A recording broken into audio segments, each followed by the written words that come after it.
So you guys, so welcome to my third video. You guys remember from my previous video that I created this HTML file? We talked about span, div, and some CSS, simple CSS. Of course, if you have any problems, you could go to w3schools.org. I'll put a link in the description below. So we'll create a new file called third video. Oh crap.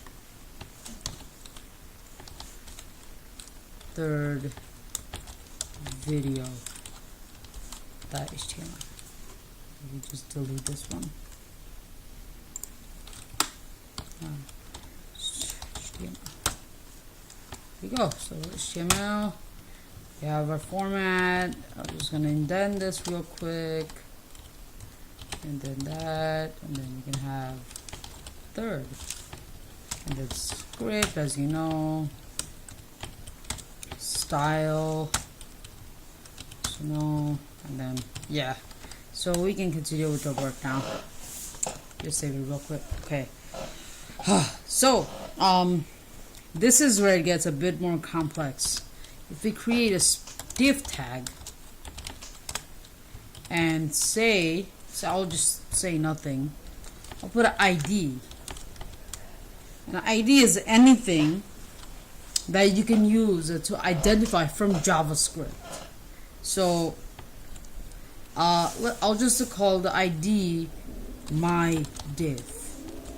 And then you can use the ID to do CSS too. Just to use ID instead of putting div and then doing like, oh my bad. Instead of doing that, you could just do, like, you have, let's say, 5 divs and every ID is different. So if you can just do a pound and then my div, and then now you can put in anything you want. So this is what CSS will do. So in JavaScript, I'll just start with writing a function. A new function. I'll call it new function, and then no parameters here. So this is what you guys will use to pass in numbers. I'll just create a new function. And so just want to say that when your page loads, you want to load this ID in. Load this ID right here. This ID right here into your engine. So that's why you're gonna, next to body, you're gonna put onload, and then the name of the function, new function, and then that, and then that. Always put a semicolon at the always put a semicolon at the end. If you don't put it, it's gonna happen, but it's better because it's a good practice, especially in Java. You need to put semicolon. If you don't, it's gonna be a one-time error or compile error, whatever. Yeah, pretty sure it's gonna be compile error. So yeah. So basically what onload will do is on loading of the page, onload's gonna load new function into your page. If you don't call it here, it's just gonna be a code in the back end. It's not gonna be anything. So yeah, let's get started. So I will call it ID my div. So this is called camel coding, where you put the first letter small because that's what you're supposed to do in coding, and then all the letters after that is going to be capital, like, so ID, and then the words after that is going to start with the capital, so my, and then div. Now this is something where you want to remember, so I'm going to put document because that's like a keyword in JavaScript, just like function and document, like these are all new words, like keywords. And then you could put get element, because this is the element. This is the element. By, notice that this is also camel coded, so G is lowercase and then E is capital, and then B is capital. ID, because that's the ID. Right here is the ID. And then now you could put in the ID, which is my div, and semicolon. So now you're loading in my function, which is gonna load in the div, and then do that. So two keywords, document, get element by ID. So ID my div, this is like a variable. So you're setting this variable to this code right here, which is basically what div is. So if you say ID my div is equals to something, it's equals to, like, let's say A, it's gonna change the value of my div to A, which means it's not gonna do anything in the div. To print on the page, to do something on the page, you have to do ID my div dot inner HTML, which is gonna print on the HTML page, equals to, let's say I'll put this is web development. Yes, and then the semicolon. Always try to keep a semicolon at the end. Those are mandatory, but it's good to keep the practice, and I do so. So this is basically what is gonna print this. This is a string. A string is anything that's text but known in double quotes. This is a string too, but it's like the ID, so it's considered as ID, not a string. This function get element by ID is like a built-in function.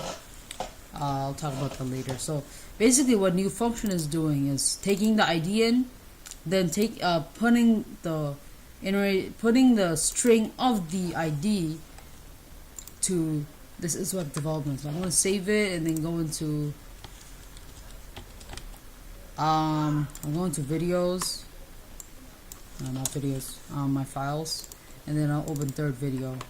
So see, this is what I didn't put anything in my div here, but so this is JavaScript. This is what's doing it. If you take off the onload, it's not gonna do anything. See, you're doing it here, but you're not calling it anywhere. So onload is basically what's calling this function. This function, what this is doing. So this is ID, and yeah, that's what it's doing. I just described it. So that, yeah. And so basically you could do this with buttons too. So let's say I have a button, right? I'll create a button, and then so there's this thing called just because there's onload right here, there's also something called onClick. Like as soon as you click on it, it's gonna work. So I'll click onClick equals to, and I'll create a new function here, of course. Create a new function. Okay, I'll just make a new variable called my string equals to this is web development, and then here instead of doing this, I'm gonna put it to my string. So I'm gonna create a new function. Click, because that's what's happening. Always make the first character capital lowercase, and then camel code it. And then I'll create a parameter. I'll call the parameter number, and then the function. So what this is gonna do is take in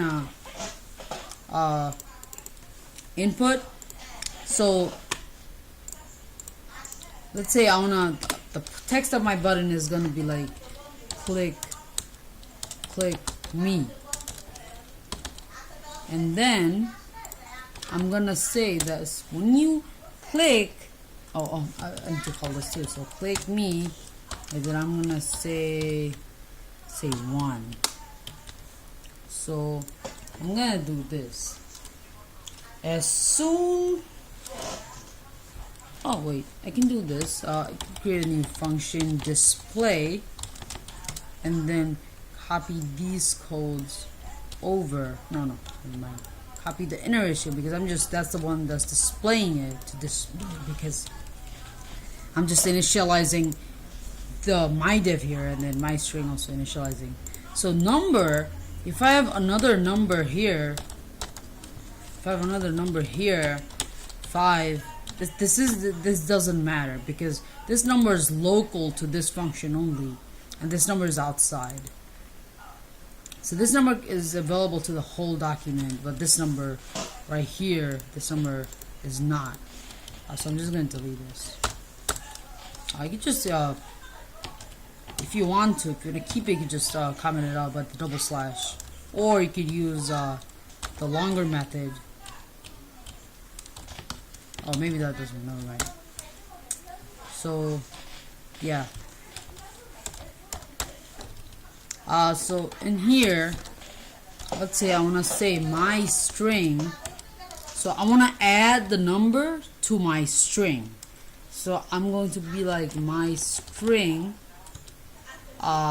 equals to my string plus the number, which is going to be 1 in this case because I put in 1 right here when the click happens. So I'm going to put a number and then done. And then I'm going to call display because that is what's going to display my string. This is very basic JavaScript. If you don't understand it, please comment below. I'll do a review. So that we basically did a lot of code. So if I do that, click me, this is web development 1. And then, oh wait, hold on a sec. Oh, I need to call display here. So it displays web development from the beginning. So yeah, now it's gonna display with this. So if I put click me, it's gonna add 1. And then click me again, it's gonna add 1 again. Click on 1 is gonna adding 1, which is pretty cool because with HTML you cannot do any of that. So yeah, that's basically basic JavaScript. So I'm gonna make it the end of the video now. So please subscribe to my channel and like my videos. Thank you. Have a great day, guys.